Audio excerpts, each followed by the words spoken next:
Maharaja gold and diamonds, toll junction, Edappally, Palluruthy, Tripunithura, Kalady, Eramalloor, Aroor പള്ളി, Thuravoor, Thrissur. Kochi NSS കരയോഗത്തിന്റെ നേതൃത്വത്തിൽ ചട്ടമ്പി സ്വാമി ദിനാചരണം സംഘടിപ്പിച്ചു. പരമ ഭട്ടാരക വിദ്യാധിരാജ ശ്രീ ചട്ടമ്പി സ്വാമിയുടെ ഒരു വർഷം നീണ്ടുനിന്ന സമാധി ശതാബ്ദി വർഷാചരണത്തിനു ശേഷമുള്ള സമാധി ദിനാചരണം കൊച്ചി NSS കരയോഗത്തിന്റെ നേതൃത്വത്തിൽ സമുചിതമായി ആചരിച്ചു. രാവിലെ 10-ന് ആനവാതിൽ മന്നം ശതാബ്ദി മന്ദിരം കരയോഗം ഓഫീസിൽ വെച്ച് കരയോഗം പ്രസിഡന്റ് RS ശ്രീകുമാർ ഭദ്രദീപം കൊളുത്തി. കേരളത്തിന്റെ നവോത്ഥാനത്തിൽ 100 വർഷം മുമ്പ് തന്നെ എങ്ങനെ ആയിരിക്കണമെന്ന് വ്യക്തമായ ഒരു കാഴ്ചപ്പാട് നമ്മൾ ഉണ്ടാക്കിയിരുന്ന കാര്യദർശി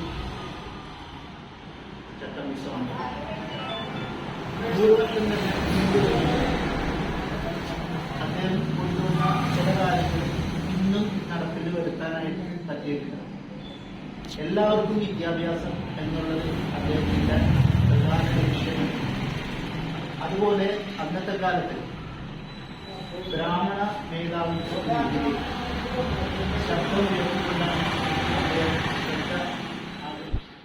ഛായാചിത്രത്തിൽ പുഷ്പാർച്ചന, അനുസ്മരണം, ആരതി എന്നിവയോടെയാണ് ചടങ്ങുകൾ നടന്നത്. Secretary MA Krishnakumar, joint secretary C Radhakrishnan, electoral member Jayachandramenon, committee അംഗം V രഘുനാഥ്, വനിതാ സമാജം president Indiradevi, secretary Sindhu Raghunath, Vijayakumari teacher, Prasanna, Shantha, Latha, മറ്റ് കരയോഗം ഭാരവാഹികൾ, കരയോഗം വനിതാ സമാജം, സ്വയം സഹായ സംഘം ഭാരവാഹികളും സമുദായ അംഗങ്ങളും ചടങ്ങിൽ പങ്കെടുത്തു. News bureau, Mattancherry.